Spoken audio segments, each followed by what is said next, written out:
black bile seeps into the pillows. A swollen corpse rots with a stench so intense it soaks the walls. The fluid flowing from its mouth stains the sheets red. This is the end of the man who brought Europe to its knees. Today I will tell you the true story of Napoleon Bonaparte's death. And I warn you, this story is so disturbing that history books usually omit its most horrific details. But we will not omit them. Born in 1769, Napoleon had become Europe's youngest and most dangerous general by the age of 30. An English diplomat wrote of him, "He has the bearing of a man accustomed to winning, the silence of one who feels no need to ask permission."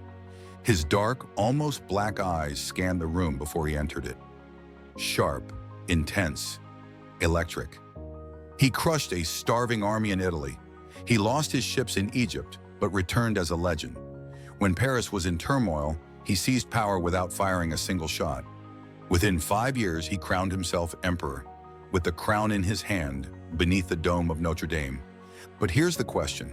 How did this man, this genius who changed the fate of Europe, end up exiled, bloated, bedridden, and decaying? The answer lies in a word that no one dares to say aloud. 1793 to 1794. The Reign of Terror had plunged France into bloodshed. Napoleon did not play a role in this horror, but he rose to prominence in the chaos that followed. And this chaos had created a sordid world. Prostitution was not only widespread, it was expected. More than half of the soldiers in the army carried syphilis. Some historians believe that the young Napoleon contracted syphilis as early as 1797. The symptoms began a year after he married Josephine. Headaches, rashes, burning when urinating. Josephine was also infertile. A coincidence? But no one spoke about it at the time. They couldn't, because Napoleon was no longer just a general. He was emperor. 33 years old. The first major attack. He screams until he collapses. The stomach pain is so severe that he screams until he vomits. The doctors find nothing. They say it's stress, exhaustion, but the symptoms worsen. His sexual appetite takes a strange turn. He demands women every hour, but his performance is brief, mechanical, followed by sudden outbursts of rage. Volcanic explosions of anger. He overturns furniture, punches walls, then silence. Long, depressive, dark silence. 1806, eye inflammation, lasting 1 week. 1811, his speech becomes confused. Contradictory commands within the same hour, trembling in his left leg, constant twitching at the corner of his mouth. Doctors notice. He walks slowly. He asks for help getting up from his chair. Sharp pains in his limbs at night. These are symptoms of tabes dorsalis, the final stage of syphilis infection of the spinal cord. But no one dares to say the word, because that word means the emperor is rotting. From within, the Dresden Campaign. Napoleon's first real disaster. At the head of his army, he cannot even ride a horse. Severe stomach pains and sudden diarrhea confine him to his tent. While his army awaits his orders, he shivers wrapped in blankets, cold. His doctor writes, swelling in his legs, weak pulse, tremors. His mind fights on, but his body gives up. For the first time, his weakness costs him a battle. Waterloo, the final defeat. At 46, exhausted and bloated, he is exiled by the British to St. Helena Island, a volcanic rock in the South Atlantic, a prison at the end of the world. He knows upon arrival, he will never leave. The island is worse than death. Dark stews, rotten meat, cheap wine, dirty water. He vomits after every meal. His household notices. He clutches his stomach and staggers away. His health collapses within months. He vomits every day. His appetite is gone. His stomach is filled with fluid. And the smell of decay, begins long before his death. British officers report, the rooms are filled with vomit, damp wool, and the smell of decay. His body is deteriorating. His legs are withered. His muscles wasted away. His face is swollen, his eyelids drooping. The profile once immortalized in a marble bust is now unrecognizable. Paranoia sets in. Fearing poisoning, he demands that food be tested before him. He won't drink from his own glass. At night, the guards hear voices arguing inside, but he is alone in the room. He cannot get out of bed without help. The swelling in his stomach is tense, his skin gray-green. His breathing is short and choppy.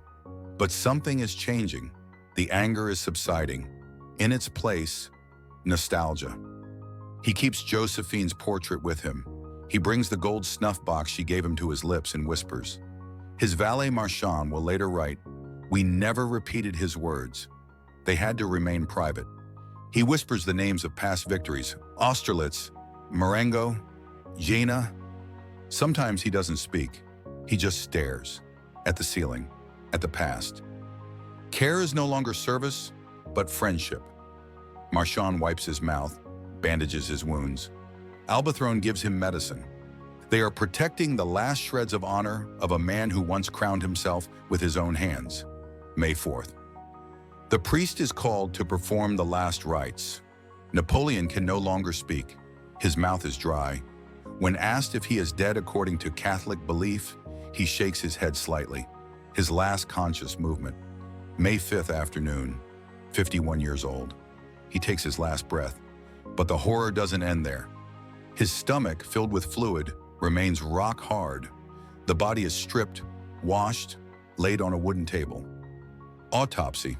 The stomach is almost entirely covered with ulcers. The inner walls are blackened and beginning to rot. The doctors remove the organ and place it in a bowl of alcohol.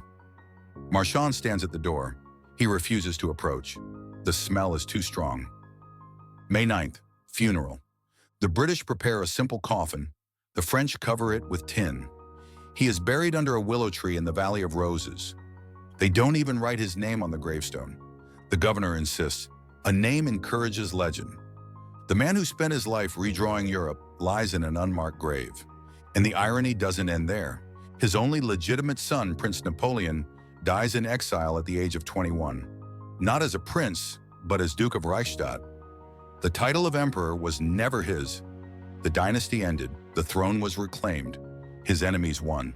Exhausted, France restored the monarchy that Napoleon had destroyed.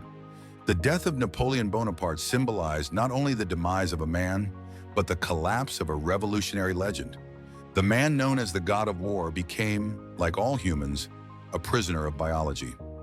A French historian wrote, "Dying alone in exile transformed Napoleon from a political tyrant into an ordinary man."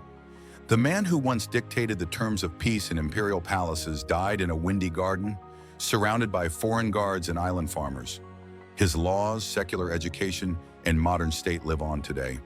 But his personal end is a cruel testament to the body's rebellion against the will. The transformation from a young general with piercing eyes to a bloated exile shows how ambition, when it crosses boundaries, turns inward. The deepest lesson is this: even the will of a giant cannot rewrite the biology of decline. The man who crowned himself could not leave his decline uncrowned.